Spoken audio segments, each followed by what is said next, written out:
Your generosity is more important than your perfectionism. Seth Godin.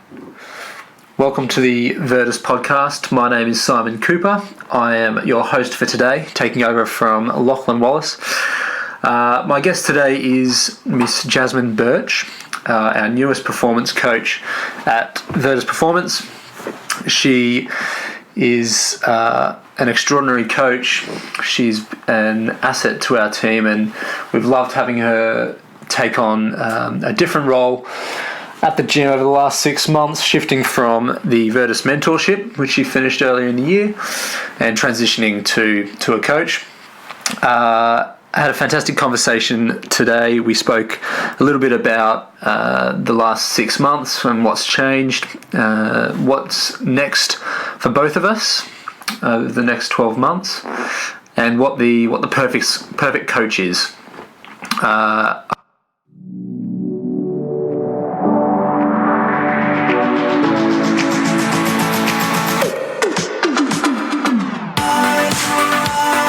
My personal and business goal is to be just a little bit better every day.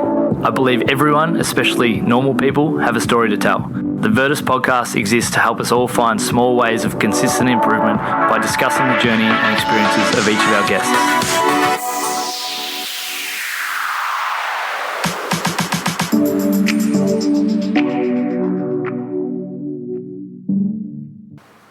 Afternoon, everyone. This is the Virtus podcast. I'm Simon Cooper, and I have today with me Miss Jasmine Birch. Welcome. Hi. I'm here. What's happening? Not much. Just same old. Same old. What a rubbish answer. I know. No. So we're taking over the podcast today. No Lachlan here. So I think this is probably the first episode that he hasn't been running the show. Really? Yeah. So there's been one, hasn't there? Where is Policy interviewed Loch once. That was a takeover. Yeah. But we have no Lachlan with us today. So I guess for me, I want to just chat about what's been happening for the last 6 months in your world, Jazz, and just get an update on where you're at. What's happening? Awesome. So how's the last 6 months been for you? It's been good. That's for sure.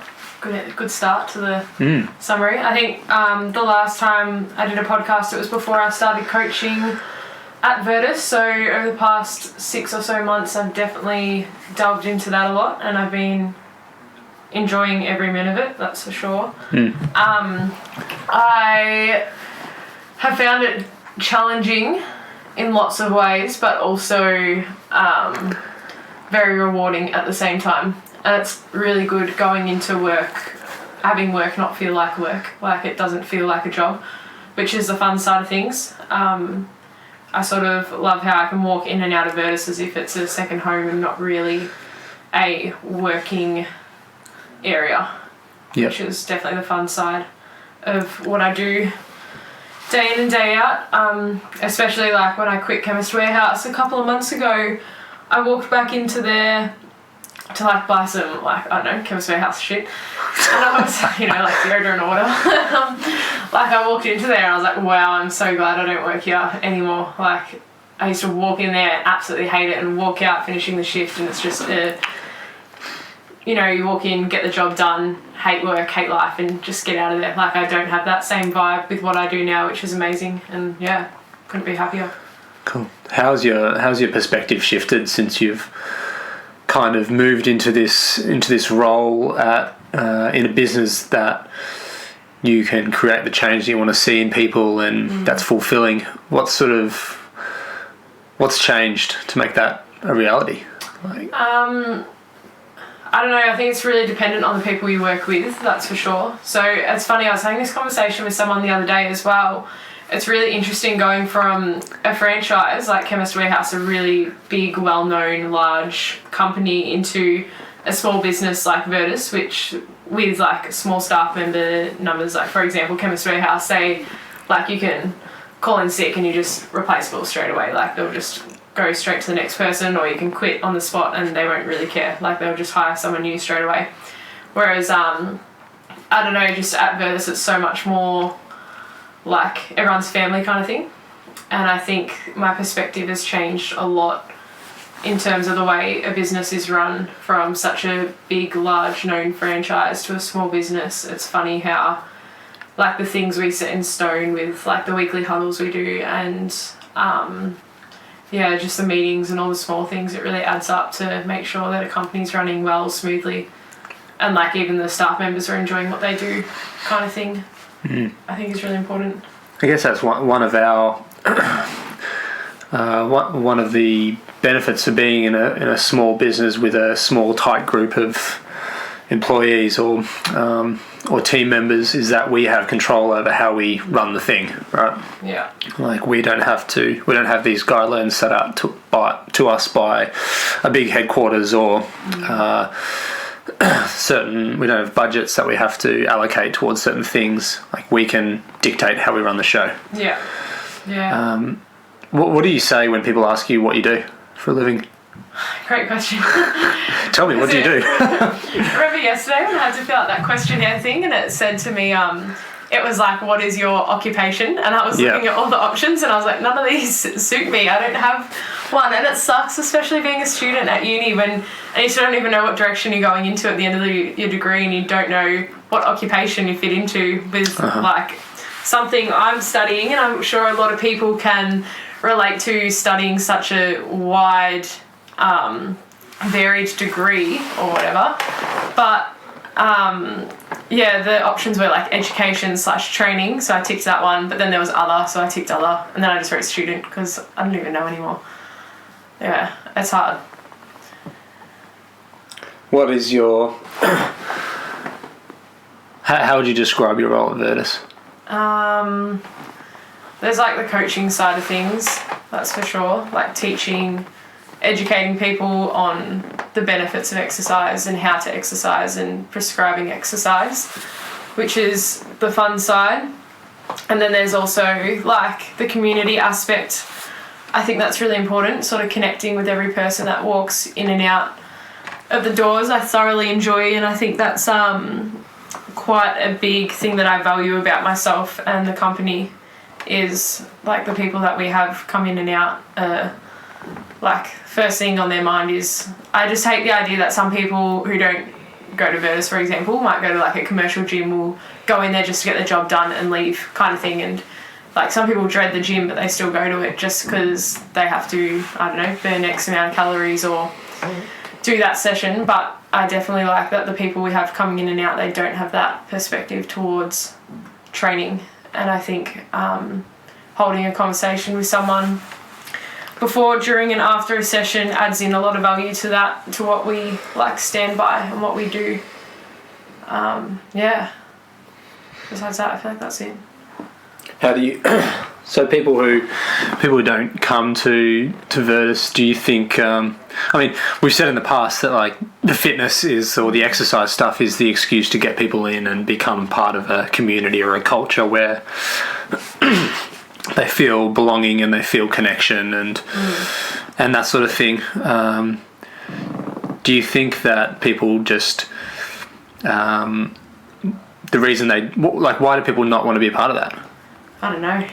Do you have the answer to that? No. I don't know. It seems... yeah, I mean, it seems... Going back to that idea of, like, there's barriers. Yeah. And that we can't control, I guess. But everyone's different. And people being closed-minded sucks as well, I guess. Yeah. How do you approach people who are closed-minded? What do you... You don't. You don't. Stay away. Yeah. Stay away. It's hard. That's for sure. What about, like, one of the things that I find really hard as someone in this industry and as someone who represents Virtus, which is, I guess, stands out as something different. How do you explain what you do to people who don't have an understanding of the community and connection and even the performance benefits that we preach? Yeah. How do you kind of overcome the barriers to explain what it is that we do? Yeah. And then, like, in saying that with that question, it's going back to, like, what your elevator pitch is. Totally, and, like, What's your elevator pitch? I don't know what mine is. I still really struggle. It makes me feel stressed thinking about my elevator pitch because I still don't have a confident 2 minutes of like talking about myself. I don't know what to say. It's tough. And it's... Give a definition on what an elevator pitch is for those who don't know. I don't know. Is that a common thing that people understand? I think it's like a term that people give to like a short summary of what you do, right? Yeah. So you're stuck in an elevator for 1 minute and you've got to talk about you and what you do and how you do it in the elevator. Go, what's yours? We're in an elevator. Let's hear it. I would say that I'm a coach, not just of strength and conditioning, but of behaviour change, and I coach people how to overcome change in their lives, whether it's lifestyle or relationships or health, and I help them to shift their perspective so that they can see that this change is good in their lives. And this relates back to like my workshops that I've been running, the power of change, and I guess the change in our culture that I want to see. I want to see people being able to reach the pinnacle of what they could achieve, and this sort of transcends Virtus. Right? Like Virtus is the perfect crucible for this, and it's a great way to kind of practice these conversations, but it transcends, or it goes beyond just Virtus. Yeah. Right. So you're right. It's difficult to explain what you do, though. Yeah. Elevator doors. Being able to still. And someone's walked off. Yeah. No, it's hard to be able to articulate exactly what it is that you want to. Yeah. That you do, right? It's hard. And even like you just asked me before, what does the past 6 months look like? I don't know. I'm looking past this. I'm looking at that, and I'm like, wow, I didn't even know it's gone so quickly, and it's like blown past, and so much has happened. It's like I don't even know what I do anymore. Yeah, it sucks. What does the next 12 months look like for you? Hopefully, ideally, this time next year. Oh, it's hard. I don't know. I hate and love this question all at once, because it's like I'm going to listen to this in a year's time, and it's like either happened or it hasn't, and I'll be either sad or upset. But either way, you'll be down the path, right? I would have evolved and adapted. So let's be open-minded to that sentence. But anyway, 12 months from now, I would like to be studying a Masters of Teaching in Primary/Secondary Education, while still smashing goals at Virtus week by week, in terms of just loving what I do and having work not really feel like work, just getting the job done and enjoying every bit of it. Maybe a second job as well, if I feel like it. I don't know what yet. If you feel like it. I feel like pushing to that limit. I'm not sure. I don't know. Why do you want to do teaching? I like the education side of things, and I like the sustainability the job holds kind of thing. Ever since I got into the idea of like, hey, yeah, let's be a personal trainer, or let's get into this industry, I've sort of realised like you can't, well, I shouldn't say you can't, because people can. I don't see myself doing this in 10 years' time at all, or it's definitely like a phase and a bit of a blip. What do you mean? Coaching? Yeah, coaching. Okay. Or personal training, or whatever the job title is. I love it, and I want to keep growing in it, but then I also see something like teaching being a bit more sustainable around what I see on like where I see myself in like 10 years time with a family and a house and all that fun stuff. Yeah, I think that's why. And I think I'd enjoy it. Yeah. I always liked school. I really enjoyed school. Really? Yeah. I don't know why. Like, so many people hate school, and then I don't know why, I just really enjoyed it. I quite enjoyed school. Yeah. Good, I'm not the other one. I like the social aspect of it. Yeah. Being around your friends all the time, and obviously I love learning. Yeah. As well. That's a big part of it, and going straight from school to uni. That just seemed like a natural progression. Yeah. Right. Yeah, same here. Because you've just gone straight from school into uni. Yeah. And then you'll potentially start a master's as well. Yeah. And then I hear that and I'm like, why am I doing that? Like, why? When people say that to me, they're like, okay, yeah, you're going straight one into the other, but I don't see myself doing it any other way. I'm not that interested in a gap year, even though I'm interested to travel and stuff. Like, I'm down for it and I want to do it and I've got it booked and ready to go. But I'm also like, I can always handle both, like, yeah, kind of thing. So see how that goes. In terms of 12 months from now, though, Liam's also pushing for moving out and getting a house. So that's another big thing. See how that goes. Shout out to Liam. Ding ding, wherever the bell is. But, yeah, we'll see. Cool. See what happens.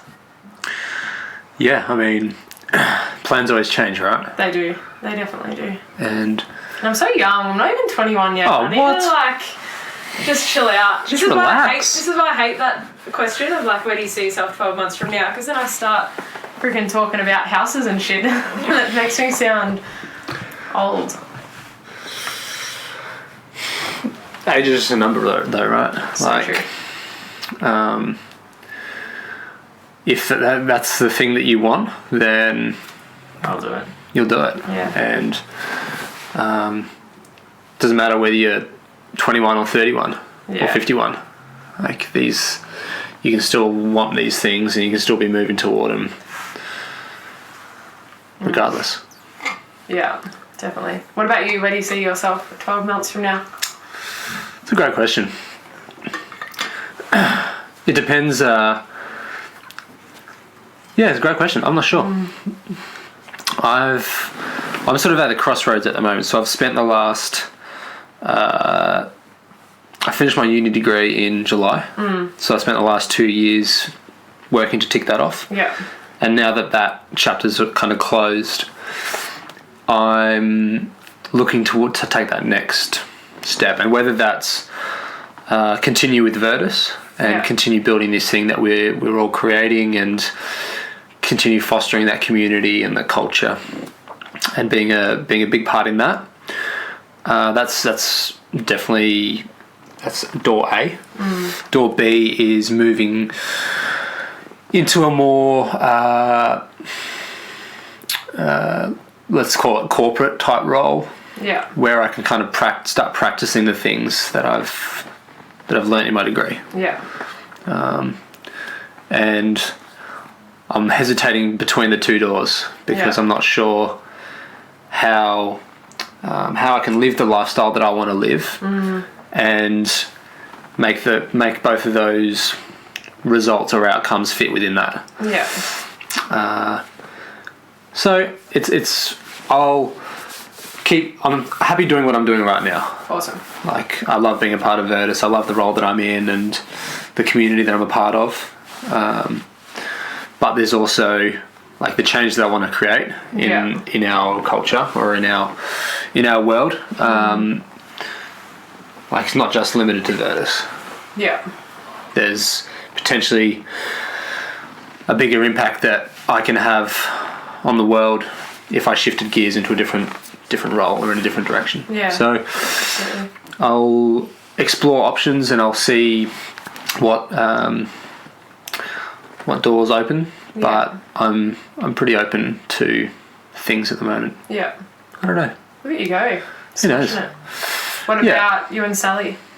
Oh, what about us? 12 months from now. Anything new? Shout out to Sally Ann. Well, Sally Ann will finish her master's degree in psychology in June next year. So once she's finished with that, she'll shift gears into a full-time role. Yeah.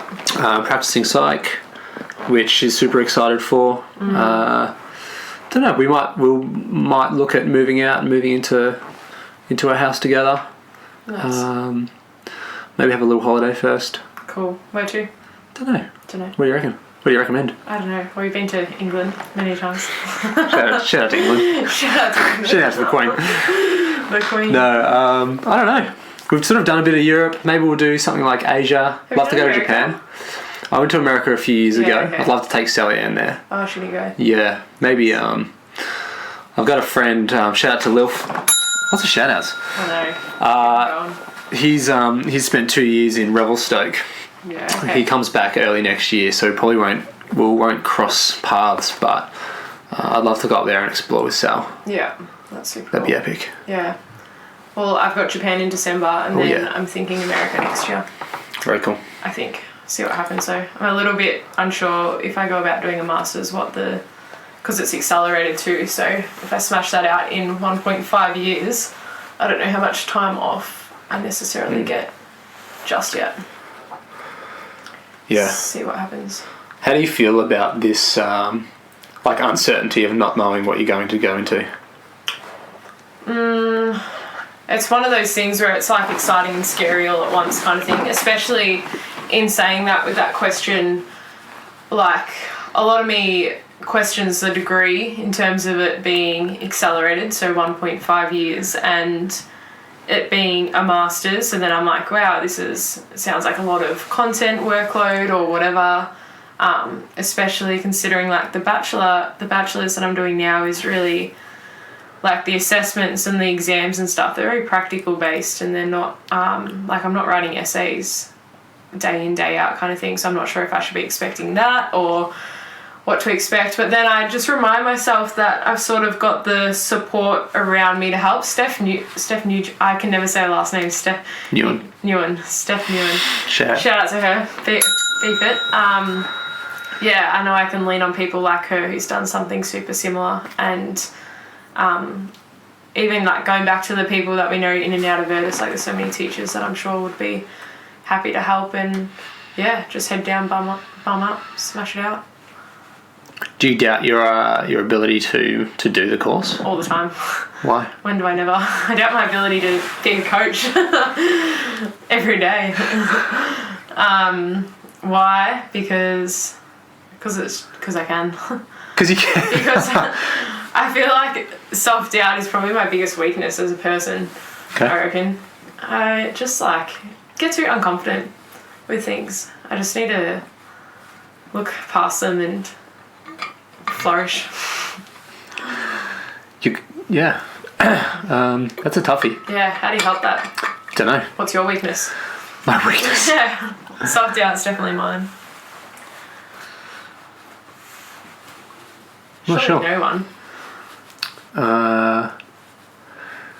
Probably my ability to deal with uncertainty.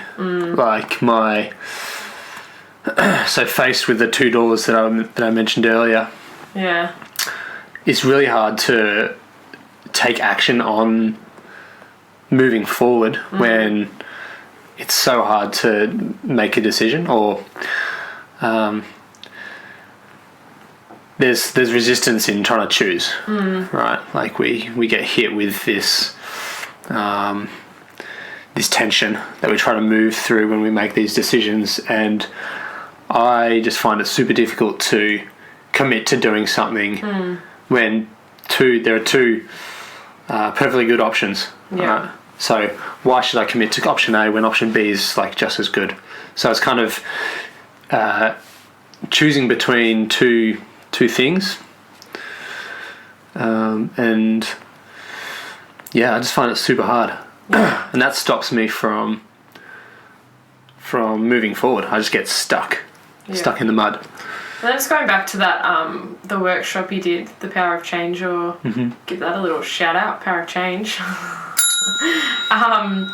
The exercise you did in it, the fear setting one, I find that really helpful. Talk me through it. Something. There's all the columns, isn't there, of fear setting? You'd know it more off the top of your head than I would. What's the first one? So the exercise we did was fear setting, and it was essentially dissecting why we might be afraid of taking action on something. And it shows us the consequences of inaction. Yeah. So it could be like, for you, it could be committing to doing your master's degree. Yeah. So what are the costs of inaction in 3, 6, 12 months, 3 years? You wouldn't be moving towards the dream of being a teacher, right? Or it wouldn't give you the platform to be able to express your love of learning. Yeah. And the exercise asks you to write down things which you're doing and you're not doing to reach that goal, I guess. Yeah. It's more an exercise in awareness rather than like it's not a goal setting or give you an answer. It's bringing awareness to why you should take action toward your dream or your goal. Why did you do the para change? To get more clear on next year. To make sure that it is something that I wanted to stick through and just get done. And it is going back to that idea of like, let's say I don't like at this rate, I might not even get accepted into it. I might not, and that's always another fear or section of uncertainty. Is like I've got this clear picture on what my next 12 months might look like, and hey, it might not. Like you never know, something can always pop up out of nowhere, and that ends up happening instead. So I think I did it for awareness of what I wanted it to look like and shape out my next 12 months and go from there. And it was good. It helped. Cool. Smashed it. What picture did that paint for you? It painted the picture of the steps I needed to take and what's in my control and what's out of my control. Answering all the solutions to the consequences of what might happen. And yeah, just going from there. It definitely helped shape more awareness to what I was about to stick through with. Cool. Yeah. Super cool. Yeah. What's coming back to like the last 6 months of being a coach of Virtus? What's been your biggest like lesson or your biggest takeaway from shifting from being an intern, going through this program with us and having the role of intern to now you're putting on a different mask or a different hat as a coach?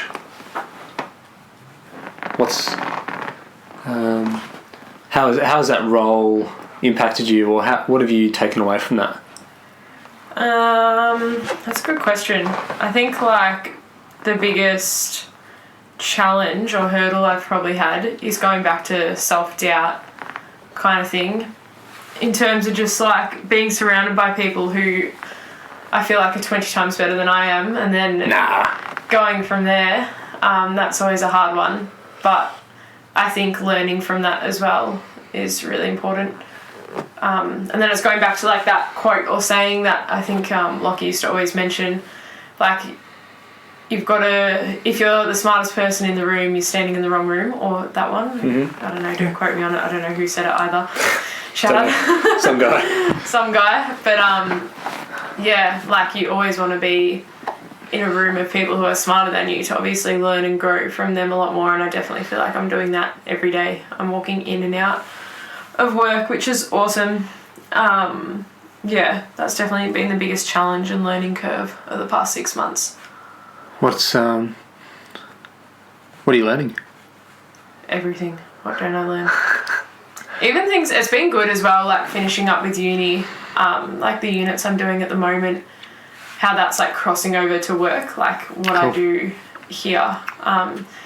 Like, I don't know, something you said before that sort of reminded me that I was going to bring up in conversation was like one of my units at the moment, exercise and psychology, I've found super interesting in the way that it's been good in terms of it's teaching you how to communicate with people, but specifically clients and stuff, and the way that you go about wording things, especially when like you can just tell you know the answer to someone's problem or issue, or for example someone saying like I want to lose weight, or I am too fat, or I need to run, or something like that, and it's that idea of like, okay, how I know the answer for them is to just exercise, which is what I do as a job to help people exercise. It's like, all right, how do I make that person realize what the answer is without just telling them the answer, because most likely someone's going to listen to that and just be like, like they're not going to do it. You've got to try and bring that answer out of them, and how you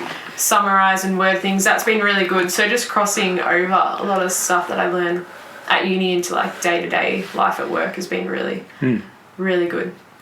Yeah, cool. I think that's one of the most important things as a coach, right? We don't have the answers to all the clients or a client's questions. Yeah. Even if we do, then it's not our job just to give it to them. Absolutely. Right? Yeah. We almost need to ask the questions to lead them to the answer.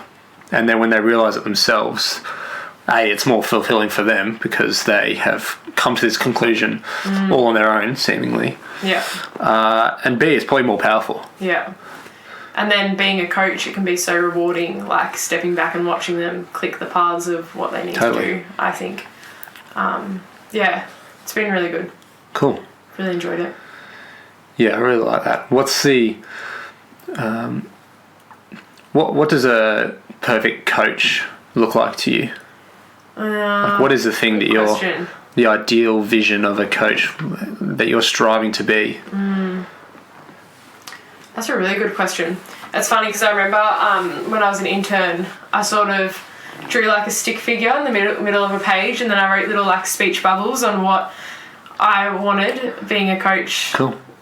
As like an ideal, perfect coach, and just like using, I don't know, aspects of coaching that I found from all the different staff members and stuff. Yeah. And I sort of accumulated this stick figure of like 5,000 things on a page. And then I think the perfect coach is someone who cares and someone who has a passion for what they do, shows care, constant care for the client, knows what they're talking about, has confidence in what they're talking about, which is something I think I struggle with. Always there, science-based principles, outgoing, loud, comforting. Okay. Yeah. Have you revisited that since you've started? No. I actually found the book the other day and I was like, I don't know if I want to look through it. That'd be a cool exercise. It would. I probably should. I need to. Definitely. Yeah, it's like another thing that we sort of spoke about in the workshop, and the idea was touched upon by Logan at the Hold the Standard Summit. Yeah. It was like the visual representation of the thing you're trying to do. Yeah. And as coaches, I think it's hard. It's sometimes easy to lose sight of the type of coach we want to be. We get caught up in the day-to-day running of the business, the programming, being in the thick of it. Yeah, and life in general, just totally. Yeah.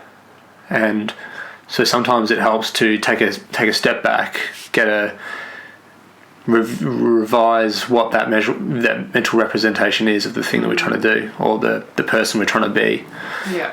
And like check ourselves to see if we're actually doing the things to be the perfect coach. Absolutely. And I think it's like really important as well in terms of like if you're listening to this and it's that idea of, I'm not a coach, this doesn't relate to me, but it could relate to any job you're doing. Totally. A teacher could be listening to this and reminding themselves like, okay, me being a teacher in front of a classroom full of students, what am I wanting to, like what's the ideal teacher, what's the ideal barista, like the ideal student, even if you're not really in a job industry yet.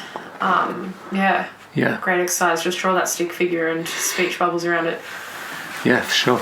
Yeah, it's good. Another question, going back to what you said before, I used to do this all the time, is like look back, reflect, instead of asking that question of like 12 months from now, what were you doing 12 months ago, like reflecting on past things to see how far you've come. I used to do it all the time and I used to really enjoy it. So what did you do this time 12 months ago? What month were you? This time last year, September. Around grand final time. Getting ready for the Mighty Eagles to win the grand final. Do you prefer Eagles? Yeah. Really? Why do you best team in the competition. Eagles? I lived over in WA for a little while. Really? Mm-hmm. Wow, I didn't when know I was that. young. When I was about 4 years old. Were you born there? No, I was born in Clayton. Yeah. and my mum and dad moved down to Mount Eliza when I was about two or three, just when my sister was born. And then when I was 4 years old, we moved over to WA for Dad's work. And so I lived there till I was about 7. So I think those were kind of like formative years, right? Before then, I didn't have a football team, and I left like an Eagles fan. But yeah, and then I've been back in Victoria ever since, but haven't shaken that. Yeah. There you go. Stick with the Eagles. This time last year, what were you doing? This time last year, I was in the middle of my degree. Yeah. So I would have been stressed. No, I don't think so. I mean, I was never really. I'm not the sort of person to like stress over stuff like that. I just kind of do the work. Yeah. I think I stress more over like the big stuff. Yeah. More than just the little day-to-days. Yeah. But I would have been. What was I doing? I was studying. I was pretty similar to what I'm doing now with Virtus. Yeah. Sally and I had a holiday to Bali in the middle of last year. Yeah. Yeah. Not much would have changed, I don't think. Aww. My perspective's definitely shifted in the last 12 months. Hugely. Yeah. Being taking on, I guess, more of like a leadership role at Virtus, not studying. Now has definitely freed up a lot more capacity to do stuff at Virtus. Yeah. My coaching work with John has been a huge influence over how I sort of perceive the world around me and what I'm, I guess, spending my time doing. Yeah. I'm definitely looking a little bit at the broader picture and trying to see how I can, the change that I want to see in people or in myself, how can I take action to do that? Yeah. I mean, my role hasn't changed much in the last 12 months, but my perspective or my intention has definitely changed in the last 12 months, which I think I'm quite proud of. Yeah. Like, I like the direction that I'm going in. Yeah. Even though the future's still a little bit unclear, I'm still moving in the direction that I want, and I'm having conversations with people and connecting with others and making a contribution that I still really love. Yeah. So good. What about you? Good question. This time last year, I was actually. Oh, this is fun. I was on a cruise. I was visiting New Caledonia. Yeah. Shout out to the people that I went with. Was that before or after the mentorship? Before. Yeah, mentorship would have been in November. It's funny, actually, no, it's coming back to me now. So I applied for the mentorship before going away on holidays. So went and visited New Caledonia, some of the surrounding islands. From there, that's very cool. Had a blast. Yeah, it was really good.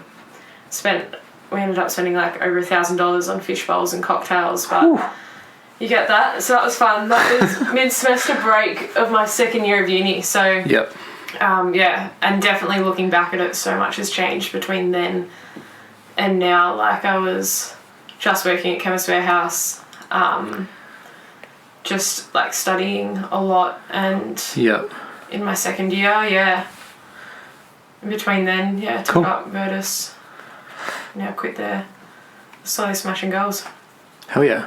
I'm just looking at my calendar at what I was doing last year. So good. I was actually doing a week-long intensive at uni called Green Steps, which is it's like a sustainable development leadership program where we learnt about how to create sustainable development initiatives and tackle climate change,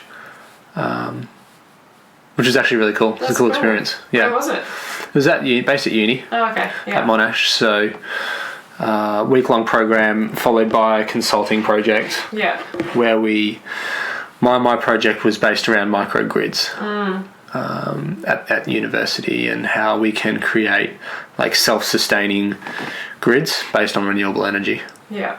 That was pretty interesting. Bit different. It's not something like I'd done before, but yeah, it was a cool challenge. Super cool. Love it. Yeah.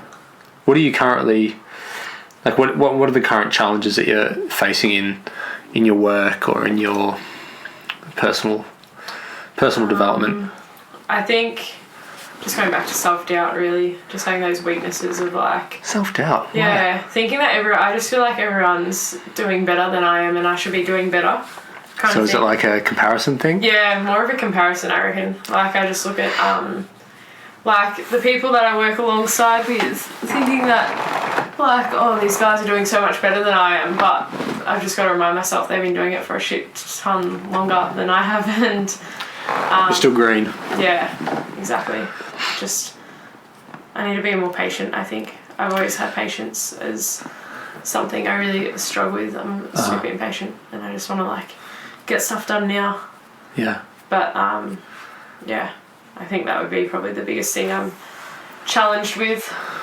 What about you?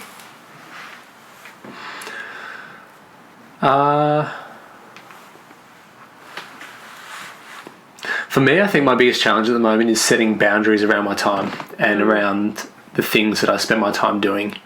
Because I've got my project work with John, I've got Virtus, I've got these other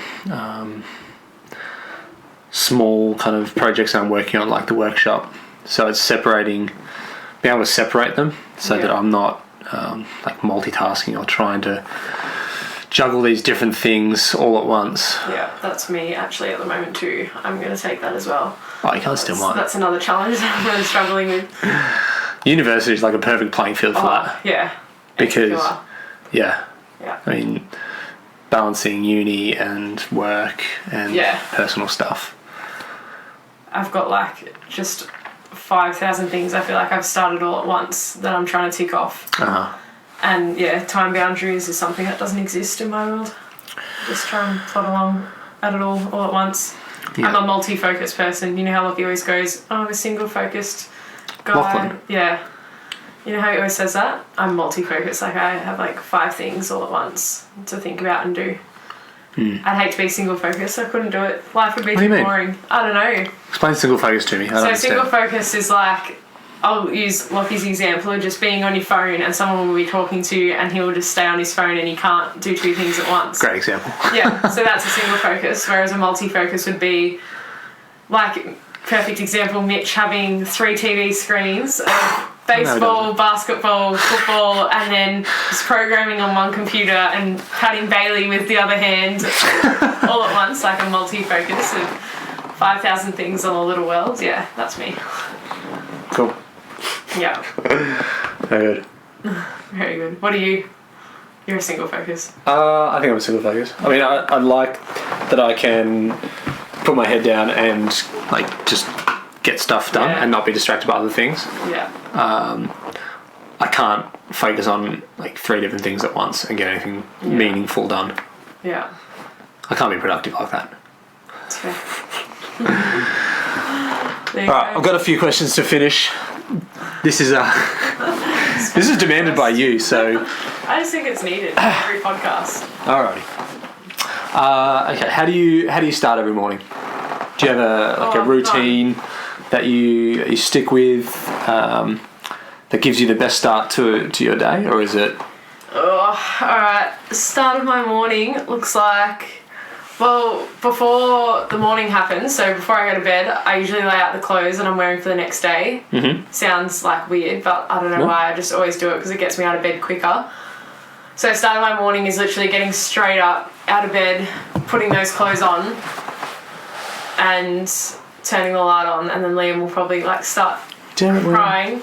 Because poor thing. I just get up early and he doesn't, and he just rolls over and gets all grumpy, and then just get up, put everything in my bag and go. I'm such a rush person in the morning. I try and get as much sleep as possible because, like, for example, on Thursday, starting work at 6:30 in the morning, I literally have my alarm on at 5:50, and I give myself 10 minutes to get changed, and that's it. Like, just get changed, put stuff in my bag, and leave at like exactly 6 to get to work at 6:15.